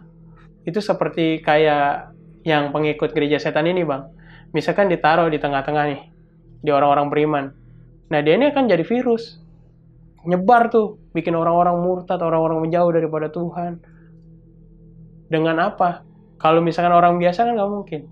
Ya dengan ketenarannya, dengan dia punya uang, segala macam. Berarti caranya tahu orang-orang terkenal atau orang-orang besar itu ngikut aliran itu tinggal ngeliat ya, ini orang kena apa enggak di COVID-19 itu. Coba dicek aja. Biasanya juga kan konspirasi Bang. Iya. Bisa jadi gue kena gitu. Padahal mah enggak. Kan Iya kita juga nggak sih. tahu, ya kan? Tapi ya, Tapi kan pasti ada salah satu tuh yang ya benar-benar ibaratnya ya. kalau bisa dibilang dia keceplosan, bukan keceplosan ya, apa ya? Ya, Apa sih? saya nggak pernah kena COVID gitu. Iya, tahu kan? Ada beberapa bahkan ya yang gue takutin tuh waktu itu orang-orang yang sekarang ada di barisan top itu ada di dalam parlemen. Oh gitu. Ya, Pemerintahan baru banget. ya siapa aja ya gue nggak tahu, gue nggak bisa sebutin siapanya, pokoknya ada. Nah, kita lanjut ya. Oke. Oke, lo itu masih ada di sana atau tidak sekarang? Kalau Kondisinya? sekarang kondisinya gue udah nggak di sana bang, karena Oke, lo udah keluar. iya. Nah, boleh ceritain gimana momen lo keluar? Jadi pas di bulan Desember awal kan gue sempat nganterin dia untuk berangkat ke pertemuan di pendeta-pendeta gereja setan se-Asia Tenggara. Ya kan, jadi di situ berkumpul semua bang sama pendiri gereja setan, ya kan, salah satunya yang dipercaya itu sebagai yang tadi, ya kan, King of the King yang udah gue sebutin. Jadi dia berkumpul di situ, ya banyak belajar tentang banyak hal di situ, pokoknya terkait dengan dunia ini gitu lah bang. Dunia itu ya sebagai mainan mereka aja. Jadi ya udah di saat itu benar-benar nggak hilang kontak gue sama si pendetanya. Udah gitu gue nggak tahu, ya kan? Karena posisinya juga kan gereja itu nggak setiap kali ada bang, nggak setiap netap di situ, nggak. Oh, Jadi bisa crok di mana nih hari ini, di mana gitu. Jadi nggak tahu, nggak ada informasi, ya udah cuman berbekal Satanic Bible, baca-baca, ya kan, baca-baca tentang informasi segala macam tentang kita harus gimana nih ke depannya. Karena kan walaupun gue belum jadi anggota, gue kayak udah pede merasa pengen jadi anggota itu. Dan pada akhirnya di Desember itu bang, gue disamperin sama pendeta asli gue dari tempat pelayanan gue dulu. Itu tuh gue kayak digerebek bang, bener-bener kaget. Posisi gue lagi di rumah, lagi di kamar, lagi baca-baca Satanic Bible. Dia itu datang ke kamar kayak nyerkep gitu, kayak pelan-pelan, tahu-tahu buka, bruk. Kaget gue, kaget ya. Yang biasanya gue bisa tahu ada insting gitu kan, wah ada orang gereja datang nih, kan gereja tempat gue dulu datang, wah itu pasti gue pergi kan. Ini enggak bang, gue cuman diem, terus dibuka gue langsung ketemu sama gembala gue, pendeta yang bekas pelayanan gue dulu. Gue ketemuin sama dia, puji Tuhan bisa ketemu katanya. Gue disitu cuman, ada apain sih orang gitu. Di situ refleks tuh HP gue taruh begitu bang. Dia ngelihat, wah HP gue juga udah simbol lagi baca-baca kitab. Nyokap gue kaget, dan nyokap gue baru tahu kebenaran di situ kalau gue selama ini ke gereja bukan ke gereja yang pada umumnya. Ternyata gue ke gereja setan. Nyokap gue tahu karena pas bareng itu pendeta gue sama nyokap gue. Nah di situ lah gue diceramahin begini, tapi tetap nggak masuk di gue. Gue ngerasa kayak ada penolakan. Lu tuh apa sih? Lu cuman budak ini doang. Lu tuh cuman ya udah buat diri lu sendiri aja, buat ini. Ya udah lu urusin aja, nggak usah ikut campur urusan gue begitu. Terus akhirnya ya nyokap gue nangis akhirnya baru tahu karena anak gue ternyata tersesat, anak gue ternyata. Dan pada akhirnya diceramain gue lama tuh bang, gue omong. Habis itu dah dia mau pulang nih, didoain lah gue juga berusaha doain balik bang. Jadi pas gue didoain, gue doain dia. Doain dia dalam arti bukan doa mantra gitu, cuman mau baca mantra, cuman kayak ragu-ragu guanya, ini mau gue serang nih nggak jadi. Ya udah biarin dia berdoa, cuman gue nyeleneh aja udah doanya karena gue menghargai dia kan. Dia juga kan gue anggap waktu itu sebagai omah gue sendiri bang. Karena gue udah nggak punya omah pada waktu itu, bahkan sampai sekarang juga masih gue anggap sebagai omah gue dulu. Akhirnya yaudah dia berdoa buat gue karena gue menghargai dia sebagai orang tua ya. Gue didoain, cuman gue nyeleneh udah segala kutub jahat segala macam lah, nggak mempan gue anggap biasa aja. Dia pulang pamitan, ya ada. Gue masih dengan keadaan di kamar, belum ada perubahan sama sekali. Saat itu nggak mempan intinya. Nggak ada, Oke. nggak mempan. Cuman yang gua kaget ya, ketemu. Bukannya nggak dibilang, bukannya nggak mempan sih bang. Kayaknya lama gitu ininya Iya, ke gua. Ya udah doa gitu kan. Pada akhirnya ya nyokap gua tahu. Gue inget banget di tanggal 18 Desember kan momen-momen mau Natal. Ada orang gereja lagi bang datang. Posisi gue lagi di kamar. Gue nggak tahu dia datang berempat. Ternyata yang datang itu guru sekolah minggu gue. Salah satu idola gue, inspirasi gue bermain musik. Nah itu dia. Terus ada temen gue juga. 2 orang temen gue ini temen dari sekolah minggu gue juga. 2 perempuan, terus 1 juga ada temen gue. Temen gue yang 1 ini laki-laki. Dia ini gue yang ngajak bang, pelayanan. Jadi 1 tim musik dulu sama gue. Ya kan? Berempat nih. Gue kaget, kata gue. Lah, lu kok bisa ketemu sama gue? Gitu kan. Kalau orang itu, kalau mau ketemu sama gue tuh susah. Bahkan kalau gembala gue juga, gue yakin pasti bukan cuma datang berdoa, tapi dia menyiapkan sesuatu bang. Dan gue tanya langsung sama temen gue nih, yang cowok, ya kan, teman pelayanan musik gue, bisa ketemu gue loh, gue gituin. Iya, gue juga kesini kan nggak cuma datang, tapi juga mempersiapkan. Jadi mereka tuh puasa dulu bang, sebelum ketemu gue. Puasa dulu buat mempersiapkan kalau ketemu gue gitu. Berdoa dulu, bener-bener buat gue. Dan pada akhirnya ketemu gue, bisa ditemuin sama mereka. Dia ngundang lah, jangan lupa datang ya. Nih, dibilang nih tanggal sekian, tanggal 25. Ada 3 undangan, gue ingat banget. Sekolah minggu, youth, sama umum. Karena gue dulu tuh berkecimpung di semua pelayanan itu bang. Gue diundang kayak, ya, kayak nyeleneh, masih nyeleneh. Terus akhirnya ngobrol, tanya kondisi gimana, yang gue bilang begini aja. Terus ya udah, dia mau pamit, izinkan si kokoh ini, kokoh guru sekolah minggu gue tuh izin mau berdoa buat gue. Masih didampingin sama nyokap gue tuh. Nyokap gue juga kayak gimana gitu ya ngeliatnya. Pada akhirnya ya udah, gue ditupang tangan bang. Tumpang tangan tuh gue didoainnya begini. Aduh, ada mati gue. Gue cuman, ini gue jadi kayak sombong gitu gue. Iya. Pengen gue doain balik nih biar murtad gitu pengennya. Cuman, aduh, gue mikir kasihan gitu, gimana ya. Ya udahlah, didoain lah gue, doain. Gue nyeleneh, cuman kayak gak bakal mempan lu, mau doa apa lu, mau lu doa nangis-nangis darah juga ke gue, gak bakal mempan gue gitu. Udah gitu, pas doa, gue masih melek mata, nyeleneh. Iya, gue gituin. Dia lagi berdoa khusyuk banget. Ya. Akhirnya, yaudah ya, pamit pulang. Ya, pulang, ya udah. Kita pas mereka pulang, karena gue ada di lantai 2 bang, gue sobek-sobek undangannya. Gue buang, gue gak bakal datang. Gue bilang gitu. Akhirnya, saling beberapa lama, tanggal 21 bang. Tanggal 21 itu, gue pulang kerja. Ya kan, pulang kerja, malam memang posisinya. Sekitar jam 8 lah. Jam 8, posisi gue tinggal sendiri, gue tutup gerbang. Gue ngeliat tuh bulan lagi terang-terangnya emang. Posisi bulan, wih, terang banget nih bulan. Terus gue ngeliat emang ada kayak kumpulan awan berbentuk salib. Cuman adanya di sebelah bulan. Kayak gini nih bang, ini bulan. Nah ini salibnya. Oke. Jadi kan nggak mungkin kan, kayak buat nyatuin gitu. Si pemikiran gue nih, yang mustahil itu, gue cuma ngomong gini, nyeleneh, sambil buka tutup gerbang kantor, terus gue mau jalan pulang, gue nunjuk, kalau emang itu awan gambar salib ada di tengah-tengah bulan, gue datang ke gereja Tuhan Yesus, gue buktiin dong sama gue, nyeleneh gue bang, ya kan. Pada akhirnya gue sampai rumah,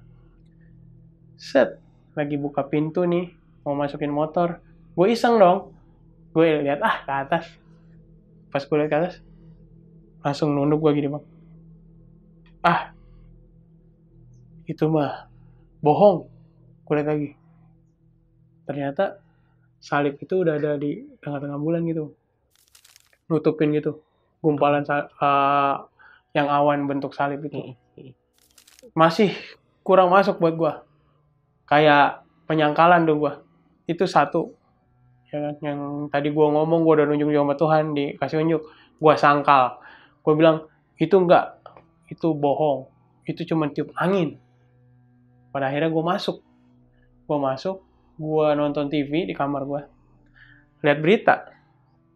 Kebetulan ada berita di situ, salah satu band terkenal yang favorit gue juga bang, musik-musiknya bagus gitu menurut gue, keren. Nah itu kena musibah, ya kan? Musibah di Desember 2018. Oke, paham gue. Tertimpa tsunami. Gue langsung kaget kan, langsung matiin TV. Tak, anjrit, begitu kan, kayak ini bener apa beritanya begitu, kayak ngerasa kok ada kegelisahan ke hati gue gitu. Nggak tenang, karena nggak tenang, gue coba buka laptop. Dibuka laptop itu, laptop gue emang waktu itu dipakai buat ya bikin warta, gambar-gambar Tuhan Yesus tuh banyak bang. Cuman pas gue ikut sama si gereja setan ini, gue udah menghilangkan semua yang berbau Tuhan Yesus itu. Termasuk ya ada baju-baju gue segala macam yang udah gue bakar segala macam. Jadi gue emang udah menyangkal udah nggak akan ikut Tuhan Yesus pada waktu itu. Pada akhirnya gue mau buka laptop itu cuman gue yang tahu password. Gue buka, gue klik, cerit, ada gambar Tuhan Yesus yang pakai baju merah hijau gitu sambil gendong anak domba. Perasaannya udah gue hapus, displaynya langsung keluar itu bang, langsung gue X, langsung gue hapus kan. Gue masukin recycle bin, wah masuk ketinggalan, apalagi kebuka, ya kan? Siapa yang buka laptop gue? Kan nggak ada. Emang niat gue kan buka laptop tuh gue mau nyari ya udah nonton film hasil downloadan gue gitu bang. Dan pada akhirnya ya udahlah, itu penyangkalan gue tadi kan yang nonton TV kedua, ini yang ketiga kan yang ada gambar Tuhan Yesus itu. Nah gue buka lagi file download, terus gue lihat ada satu file musik yang bentuknya itu namanya aneh, kayak AU berapa, mungkin kalau lu sering suka download dulu kan filenya bentuknya kayak gitu-gitu ya, dari YouTube itu di-convert jadi MP3. Terus coba gue dengerin dong, gue masang handset, gue takutnya kan file yang enggak kan, atau file apa gitu. Ya udah gue coba dengerin, ternyata lagunya Hillsong. Hillsong itu salah satu lagu gereja bang. Nah judulnya The Creed atau This Is I Believe. Jadi di situ lagunya kayak I believe in God of Father, I believe in Christ the Son gitu. Jadi kayak percaya Tritunggal gitu. Terus gue dengerin kayak langsung tiba-tiba gue keluar air mata gitu bang. Anjir ini kenapa gitu kan. Langsung gue hapus file. Karena itu berbau tentang Kristen kan. Udah gue hapus. Ya udah, gue menyangkal tuh 4 kali. Gue nggak bisa tidur, gue bingung mau ngapain. Terus ya udah gue mau ke toilet kan. Karena kan toilet gue di bawah. Kalau gue denger nih, pagi-pagi sekitar jam 3. Ada cewek nangis bang. Nangis, datangnya dari kamar mama gue. Pas gue lihat, bener mama gue lagi nangis. Dengan posisi lagi bersujud berdoa gitu. Nangis, cuman dia bilang pengen gue bertobat. Gue denger, pengen gue balik lagi sama Tuhan. Pengen gue ibaratnya ya kayak dulu lah gitu, sama yang lagi. Gue di situ merasa iba. Ibanya bukan gue langsung bertobat, enggak. Gue merasa iba kayak habis ngedenger sama gue nangis, gue ke atas, gue mikir, ya gue ke gereja dah. Cuman bukan untuk bertobat, cuman buat nganterin doang, sama ngetes ilmu nih, ibarat gitu. Pada awal-awal, pengen ngetes ilmu gue gimana sih kalau di gereja, ya kan gitu kan, masih kayak rasa pede segala macem. Akhirnya udah gue mutusin tanggal 25 itu gue ke gereja nganterin mama gue. Pas gue datang ke gereja gue yang asli ini, yang dulu gue pernah pelayanan ini bang, gue bener-bener disambut tuh kayak keluarga lama yang hilang gitu kan. Gue disambut, wah sama datang balik lagi ini, puji Tuhan ini. Cuman pas sampai gereja, gue kayak orang nggak ngerti apa-apa. Padahal hidup gue lama di gereja gitu. Gue pasti tahu lah lagu-lagu Natal kan selama ini bergema gitu pada tiap tahunnya kan. Gue benar-benar nggak tahu, benar-benar bingung. Ini lagu apa? Kan gue bilang gitu. Sampai di sebelah saudara, ini lagu apa? Lu nggak tahu? kan lagu gereja, lagu Natal. Gua nggak tahu, gua nggak ngerti. Kayak datang dengan polos saya. Dan pada akhirnya udah keluar lah dari gereja, pulang. Akhirnya mama gue banyak ngomong, nasihatin gue. Di situ kayak gue mikir, ya udahlah, gimana ya, daripada gue nggak jelas juga di gereja setan, karena ya udah nggak tahu lagi harus mau ngapain gitu. Ya, karena lost contact juga. Udah satu pikir, mama gue ngomong, karena kan papa udah begini, kokoh udah begini, ya kan. Sekarang tinggal gua sama adik gua doang. Kan adik gua nggak bisa diandelin, mungkin karena masih kecil. Karena masih gua doang. Ya udah, mama cuma bisa ngarepin kamu doang nih, biar bisa balik lagi kayak dulu, bisa pelayanan gitu, mama gua pesannya. Dan itu yang gue inget sampai almarhum nggak ada. Kayak ya udah, gua mutusin buat balik lagi ke gereja nih bang. Posisinya balik lagi ke gereja. Gue datang youth di bulan Januari, gue inget banget. Youth itu ibadah kaum muda, yang isinya anak-anak muda semua. Yang dulu gue pernah pelayanan juga di situ. Datang, masih bingung. Ini lagu apa? Gitu. Gue nanya, ini lagu apa? Gue nggak tahu. Dan pada akhirnya, setelah mengikuti itu, ya udah pulang. Besoknya datang lagi dan benar-benar pengen mutusin. Karena udah merasa aneh sama diri gue bang gitu. Di saat gue tahu lagu-lagu yang lain nih, gue nggak tahu sama sekali lagu gereja. Ya kan gue bingung. Pada akhirnya udah gue mutusin, hidup gue udah nggak bener nih. Gue udah pengen balik lagi lah. Tobat lah, gue udah berusaha kayak udah. Karena ya nyokap gue juga berusaha terus buat berdoa. Karena gue yakin kekuatan doa itu besar bang, kuasanya. Ya kan banyak orang yang ingin gue bertobat. Akhirnya gue bertobat. Gue mutusin bertobat. Dan nggak semudah kita mengangkat benda ini atau mengangkat benda ini bang, bertobat itu. Atau membalikan telapak tangan, enggak. Gue tuh berproses. Lama gue bertobat itu hampir 6 bulan lah jangka waktunya. Jadi awal gue bertobat itu bang, gue inget banget, gue datang youth ke-3 atau ke-2, gue berusaha ngomong sama pendeta muda. Pendeta muda itu yang nolong gue, yang gue nggak dikasih surat keluar dari gereja. Itu pas banget dia keluar, gue lari nyamperin dia bang. Dia lagi sama istrinya. Baru ngomong, kok saya mau gitu, kayak gue ada begini bang, ceket di belakang tuh kayak lu pakai tali, ditarik tapi kenceng. Langsung muntah gue depan muka dia. Jadi di depan dia nih, ngelihat gue muntah, dia kayak posisi kayak gini, gue langsung gitu. Padahal gue cuma mau ngungkapin, saya mau minta tolong kok, saya mau tobat gitu. Tapi nggak bisa. Nggak bisa, gue nggak usah ngomong gitu. Lawan terus, gue ingat banget. Ayo, kamu bisa, kau pasti bisa. Ayo lawan terus. Dan pada akhirnya, setelah kejadian itu, gue emang disuruh datang ke gereja, ya kan? Gue minta beberapa file lagu gereja, dan gue cuman ngomong, kok saya mau pelepasan gitu. Karena gue tahu nih, gue sama sekali di dalam gereja tuh gue nggak bisa ngomong Tuhan Yesus baik. Ngomong yang berbau Tuhan Yesus, berbau apa, gue nggak bisa. Bahkan gue di saat gue mencoba untuk mengangkat tangan gue yang biasanya cuman, kalau kita bisa ngangkat tangan kayak gini kan, ini gampang. Kalau di luar bisa gue. Kalau di gereja, gue kayak ada bekep begini nih. Jadi gue begini tangan gue. Berasa tuh ya? Berasa, kayak kenceng banget, kayak diikat gitu kan, di belakang. Anjir, sakit banget. Apalagi ngomong Tuhan Yesus baik. Di saat gue ngomong Tuhan Yesus baik, gitu. Kayak mohon maaf gitu, kayak bener kayak anak bayi yang nggak bisa ngomong papa, baba gitu. Jadi kayak gitu, aduh susah banget. Itu kayak kesiksa. Dan pada akhirnya ya udah, gue dikasih ayat-ayat Alkitab. Gue coba download Alkitab, gue coba baca Alkitab, gue coba dengerin musik gereja lagi, dan itu benar-benar penyiksaan banget buat gue. Di setiap lo dengerin atau baca gitu ya? Di setiap gue baca buka Alkitab itu bang, nggak ada hurufnya. Hah? Awal-awal. Iya. Polos.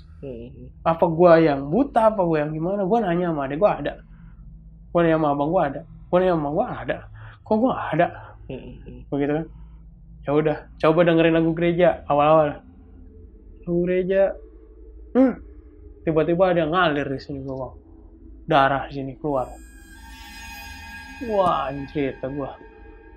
Pas gue gini apaan nih, wah darah tuh gue, langsung gue akhirnya gue coba terus lawan terus kan, karena gue tekad gue belajar ngomong Tuhan Yesus baik tiap hari, Tuhan Yesus baik gitu, cuman nggak bisa gitu, tuh gitu, tuh gitu, harus belajar gue olah terus, lama tetap gue kayak ditusuk dari belakang sini, kayak ada yang narik sesuatu di sini, gue sakit banget kerasanya, kayak ada yang nyobek badan gue gitu, kayak pakai pisau diiris kecil-kecil gitu bang, sakit itu benar-benar kesiksa banget. Tapi gue harus coba sampai gue dikasih ayat, dibaca sama gembala gue, baca. Akhirnya gue berusaha untuk bisa baca, udah mulai tuh kelihatan tuh bisa baca, tapi terus penyiksaan sampai tiba waktunya gue di pelepasan.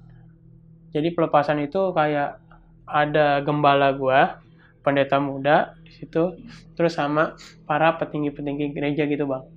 Ada 6 orang atau 7 orang gitu, gue lupa. Di situ ngumpul, jadi bentuk lingkaran, gue di tengah-tengah. Iya. Ya kalau di ini rukiah lah. Iya bentuknya itu. Dan pada saat itu, gue cuman, ya udah. Pertama-tama yang gue ingat, gue mau bertobat. Saya mau bertobat gitu. Saya mau bertobat. Di saat gue ngomong Tuhan Yesus baik masih susah banget. Pada akhirnya baru satu genjrengan lagu, sreng, gue udah gelap. Gue udah nggak tahu apa yang terjadi. Pokoknya gue udah ngerasa itu gue udah nggak di gereja. Padahal gue lagi di gereja. Kayak gue nggak lagi ngumpul di gereja. Gue di mana gitu? Gelap banget. Tempatnya kayak gelap banget. Udah gitu kayak banyak suara bising-bising gitu bang, yang gak enak di kuping. Tapi pas gue tanya tuh kan karena gue kan penasaran ya sebelumnya, gue tuh kenapa sih pas ada di ininya, katanya gue ngamuk-ngamuk bang, gue ngamuk-ngamuk sampai dipegangin 6 orang. Tapi yang gue rasa gue tuh nggak ngamuk, gue tuh kayak udah ngerasa gue udah mati gitu, pikir gue ya udah kali gue udah mati gitu ya. Tapi gue di tempat gelap banget. Terus nggak lama gue tegesin bang, gue ngeliat lama-lama udah ada cahaya tuh, terang banget. Pertama cuman kecil, lama-lama gede. Gue mau ke situ, tapi kayak ada yang narik gue. Kaki tangan gue ini kayak ketarik gitu, yang sebelah. Gue mau ke situ, gue maksa ke situ. Bahkan sampai gue lihat cahaya itu makin mendekat bang, makin mendekat, ya kan? Ini gue ketarik kan, gue aneh ya, kok yang jalan cuma sebelah doang nih. Gue pas gue ngeliat sini, ternyata ya mungkin itu iblis ya, karena bentuknya serem banget bang. Yang paling serem yang pernah gue lihat tuh, mungkin kalau di serial-serial TV iblis itu biasa gitu. Ini mah udah bentuknya aneh, absurd. Ada yang setengah manusia, ada yang setengah hewan, ada yang bentuknya apa-apa gitu kan. Pokoknya bentuk-bentuk dosa lah mungkin itu. Gue ditarik, gue cuma minta, aduh, gue mau bertobat gitu, gue mau bertobat. Tuhan Yesus tolong saya. Yang gue inget tuh di situ, karena dari awal gue dikasih tahu, diinget lu ngomong kayak dikasih tahu, cuman ngomong Tuhan Yesus tolong saya. Akhirnya gue ngomong Tuhan Yesus tolong saya. Itu gue takut bang, gue megang tangan yang terang itu, tarik-tarikan tuh. Gue bersih keras, Tuhan Yesus tolong saya gitu. Wah, gue tarik-tarikan di satu sisi, gue tarik, di sini gue ditarik, gitu kan. Tuhan Yesus tolong saya. Akhirnya udah, puji Tuhan tuh, lepas tuh.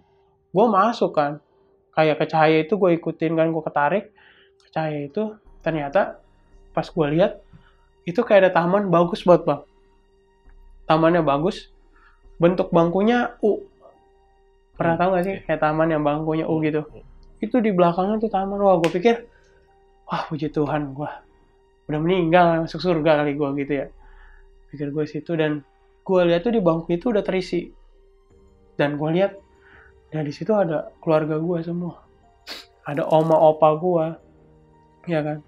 Ada nyokap gue, adek gue, abang gue semua di situ. Dan di situ ada bangku kosong satu, di tengah-tengahnya ada tangan panjang gitu bang. Cuman nggak bisa kelihatan, terang banget. Gue yakin sih itu Tuhan Yesus kan. Gue meyakini kalau itu Tuhan Yesus. Tangannya tuh nyampe dari ujung ke ujung ke keluarga gue semua bang. Jadi disisain bangku, dia bilang gini, duduk di sini, duduklah di sini di tempat yang telah disediakan. Akhirnya gue duduk di situ bang. Gue duduk di situ nggak lama, ya kan? Di saat kayak ngedip gini, lah gue udah balik lagi ke gereja. Lah, kayak kaget kan? Wah di situ gue udah langsung, ya gue mau ngampuni bapak gue mau ngampuni kesalahannya, gue mengucap syukur terima kasih Tuhan Yesus. Akhirnya gue kayak sedih gimana sih, kayak rasa senang tapi iya, wah meluap banget itu. Gue juga kan masih ingat. Puji Tuhan gue bisa tertolong dan sampai sekarang ya puji Tuhan gitu bang, gue bisa bercerita di sini juga berkat pertolongan Tuhan juga. Iya benar. Terima kasih banget gue sama Tuhan. Benar. Itu awal gue pertobatan sampai gue bertobat sekarang.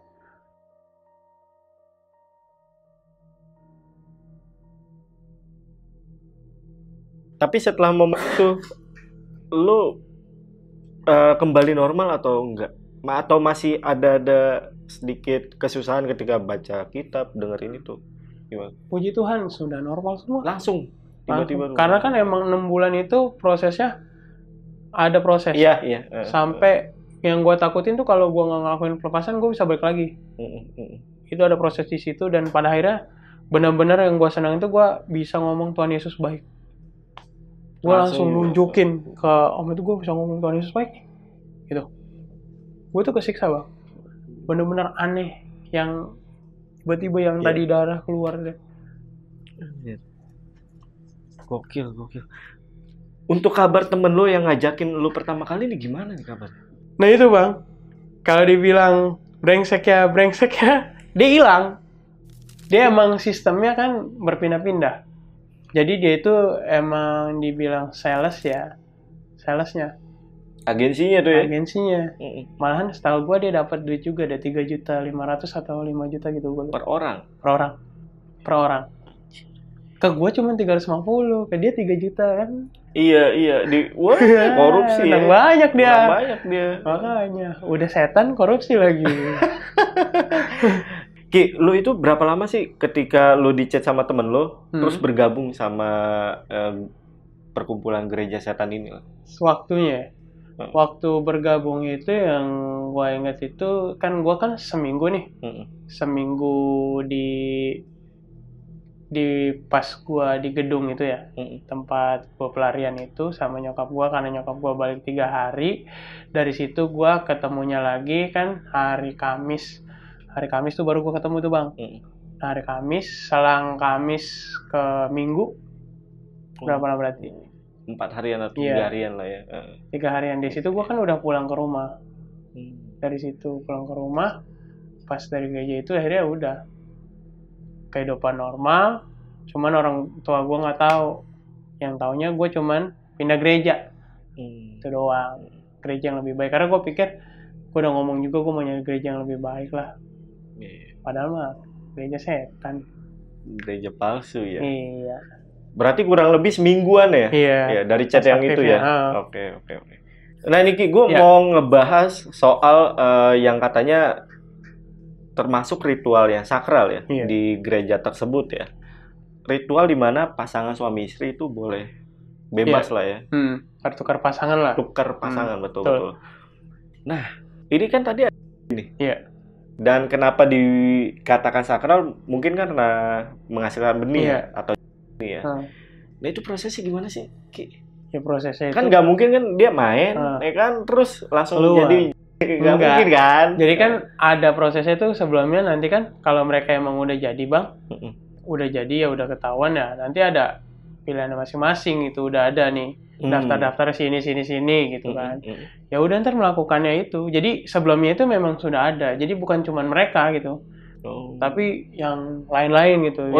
Yang mereka lihat itu adalah sebelum mereka. Jadi udah ready semua kan ada yang berbeda-beda pada ininya. Gila. Goblok. Ya gitulah mereka. Makanya ya, tapi di saat itu gue nggak ngerasa, malah penasaran gitu, karena suka masih ada yang kelihatan kukunya, jari-jari mungilnya gitu. Tapi sekarang sih gue takut gue. Kalau yang sesama jenis ngapain dia? Ya udah kesenangan aja kan, dia bilang surga dunia. Kalau yang bukan suami istri nggak bisa. Ya nggak bisa kan, harus diinikan dulu. Yang namanya sakral kan yang dinikahkan sama mereka itu, pasangan yang udah dipilih sama mereka. Jadi bukannya sembarangan lu datang-datang kucuk-kucuk, oh saya ini enggak, tapi ada yang udah, ya udah lu udah diinikan sama mereka gitu. Berarti dinikahi sama mereka. Oh, nikah ini itu juga bukan nikah umum nih, maksudnya Nikah itu bukan umum. Bukan. tapi Kadang dinikahin mereka. dinikahin mereka, ada yang bentuk dikemasnya nikah umum gitu kan. Oh. Kan manipulasinya Oh. hebat lah gitu. Oh iya. Oke gitu. Iya, jadi kayak bisa ngundang orang banyak, taunya kan ya udah ada terselubung. Tapi ya ada juga keuntungan buat mereka juga, tentunya ya luar biasa kayak gitu. Waktu ritual pelepasan pada saat Ya. itu ya, boleh diceritain lagi apa yang terjadi sama lo dan apa yang dilakukan sama orang-orang yang ada di sekitar itu? Ya, yang versi yang ada di dunianya. Iya. Iya. Jadi kan karena kan gua ngajak saudara gue juga. Jadi ada di situ dia menyaksikan dan emang gua minta ditemenin sama dia, takutnya gua kenapa-napa gitu. Karena kita habis dari situ gue ingat banget ada namanya KKR Youth di daerah Tangerang. Jadi gue mau berangkat juga, ibadah juga. Jadi gue ngelakuin pelepasan dulu sebelumnya. Jadi pas saya itu, katanya sih gue ngamuk bang. Gue ngamuk yang benar-benar sengamuk-ngamuknya, kayak di luar manusiawi lah gitu. Terus ada yang bilang, katanya ini gue sakit. Pendeta muda gue ngomong, kamu teriak-teriak, ini kamu sakit. Kirain kami, karena kami kekencengan. Saya nggak tahu sih. Iya. Karena emang katanya sakit gitu. Kayak ngerasa kayak ada yang dicabut. Iya. Keluar gitu sih. Kayak gitu. Jadi kayak bener-bener ngeraung-raung, ngacak-ngacak, udah nggak stabil. Kalau nggak dipegangin bener-bener mungkin ya bisa ngancur-ngancurin apa aja kali bang. Itu kuasanya. Keadaan merem atau melek menurut mereka gitu? Lu pada saat itu? Keadaannya, kalau di kita ya kita sebut aja kesurupan lah. Ya kayak gitu ya. Kalau versi ininya sih gue kurang tahu pasti sih bang. Karena nggak nanya mata melek, kayaknya cuma kondisinya aja. Kemungkinan sih mungkin melek ya kali ya. Masih ngeliat kan. Tapi kesurupan ya. Iya, itu bukan diri. Kayak bukan gue. Kayak jadi tubuh gue udah diambil alih nih. Roh gue di mana, tubuh gue di mana. Iya. Kayak gitu. Rasanya kayak gue sih nggak ngerasa apa-apa. Gue bilang pas gue keluar, cuman gue rasa sedih aja kayak, gue bersyukur banget kayak gimana sih ini rasa yang udah lama banget tuh benar-benar nggak lemes cuy. Lemes ya. Karena ya sedih mungkin emosional. Tapi kalau yang tadi gue nggak ngerasain apa-apa. Karena emosionalnya aja sih. Gila sampai segitunya ya. Sampai lu bener-bener nggak tahu lagu apa ya? Nggak tahu. Nah untung momen waktu apa? Lu nanya ke saudara lu, ini lagu apa? Saudara lu nggak bilang Tip X. Masa lu nggak tahu lagu Tip X? Lagu reggae gitu. Lagu reggae gitu. Lagu Tip X. Nggak mungkin di gereja lah. Jadi kan misalnya ada. Bercanda ya. Bercanda. Santai ini cuma buat ya. Tapi gue juga disclaimer bang, bukannya kita ngikut ke gereja setan itu malah jadi happy, malah menjadi apa, malah kan menjadi menyusahkan. Ya bisa diambil alih aja kayak tadi cerita gue kan. Gue aja mengalaminya itu kesiksa banget bang, apalagi yang udah perjanjian darah. Iya yang udah minum itu ya. Yang udah minum itu ya pasti mati. Pasti mati bang. Dan juga jangan salah, ada yang namanya di mereka juga arisan nyawa. Arisan nyawa? Apalagi nih? Ya, ini kan, kita kan arisan nyawa itu. Jadi nanti misalkan band apa yang akan terkenal, contoh apa yang akan terkenal, gitu kan? Apa yang akan terkenal? Ya nanti dikocok nih. Siapa yang jadi ditentuin akhir hidupnya. Misalkan lu hidup sampai umur 35 ya. Nanti lu selagi umur lu hidup, lu akan gue supply apa yang lu mau gue kasih. Kekayaan segala macam, tapi lu 35 harus mati.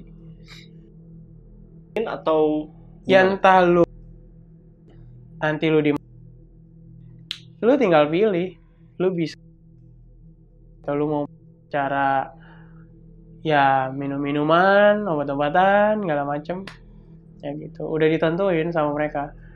Jadi buat apa gitu? Dan harus. Ya harus. Kalau nggak dilakuin, misalkan misalkan jadi apa? Hah?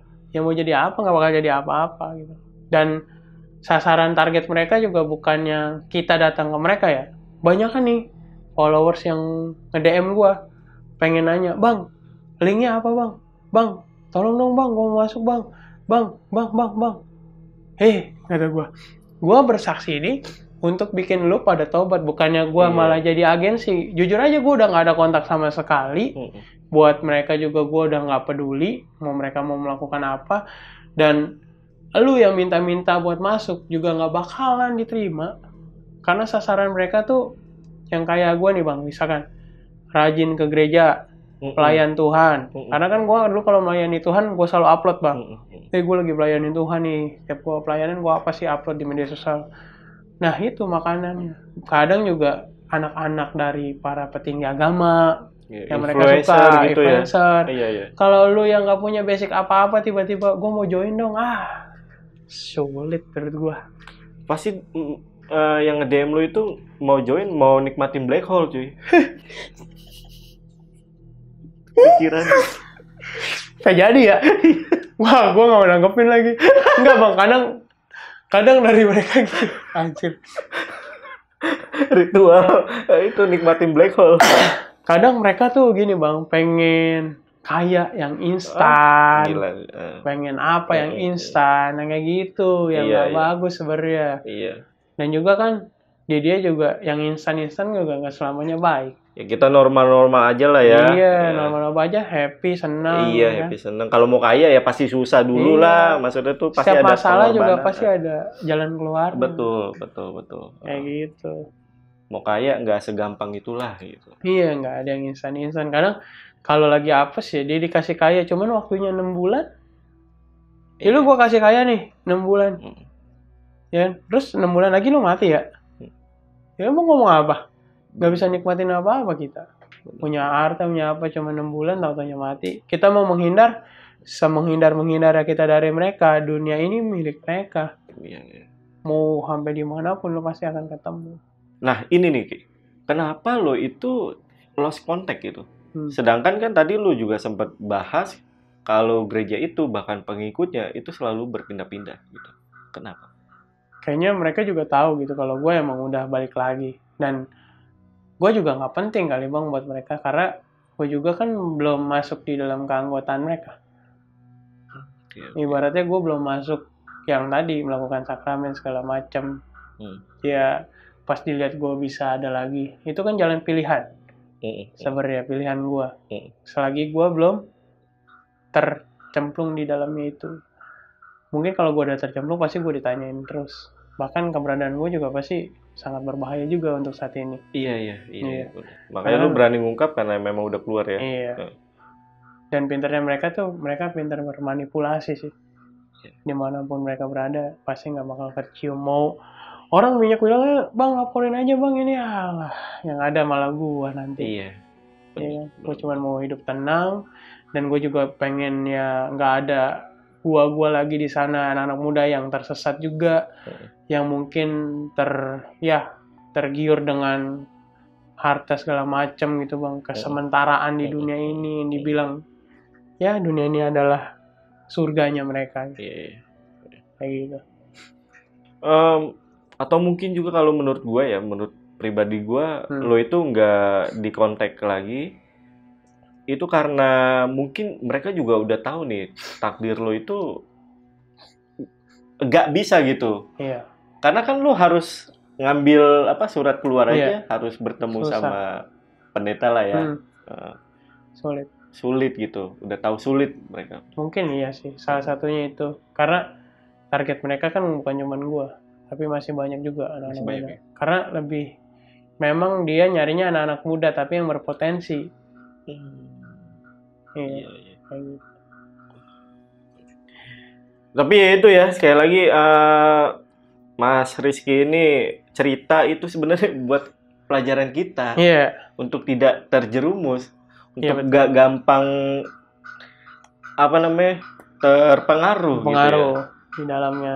Apalagi buat bikin ibaratnya penasaran. Karena Iya, gue itu mulainya dari penasaran, Bang. penasaran. Bener. Karena kita mulai dari penasaran, lama-lama searching, tenggelam, nggak ada yang nolongin. Bener. Hati-hati. Media sosial, Mm, terus yang berbau-bau ya internet itu nggak selamanya itu aman. Bener. Mau segimanapun juga pengawasan dari pendeta segala pun, kalau diri kita nggak bisa berjaga-jaga ya sulit juga sih, Bang. Iya, bener. Gue bersyukur juga ada di tengah-tengah lingkungan yang masih peduli gitu. Banyak yang bercerita juga, kadang ada gereja yang cuek-cuek, yang udah bodo amat lu mau datang mau enggak kayak gitu. Kadang kayak gitu. Iya, bener banget. Jadi pinter banget ya, mereka bikin penasaran dulu ya. Ya, masih gitu. Iya. Penasaran dulu dari awal-awal, ntar lama-lama terjumus panjang. Kita mengetahui salah, kita tertarik, akhirnya kita meninggalkan hal yang benar kita udah pegang malah kita lepas, ngambil yang salah. Gitu. Itu ya guys ya. Jadi hati-hati guys, jangan gampang terdoktrin lah ya. Iya. Dan doktrin. jangan gampang lah. Iya, betul. Gila, doktrinnya mantep banget lu bisa sampai kayak gitu ya. Iya, hebat karena ya mereka kan terlatih. Iya. Nggak sembarangan. Mantra-mantra segala macam pasti kan mereka punya juga. Buat menghadapi orang, bahkan ya mereka berani buat melawan para petinggi agama. Mereka berani karena mereka udah punya pegangannya. Bahkan sekelas gue yang belum ada aja bisa berani. Iya, benar. Berani menantang, apalagi mereka yang udah petinggi.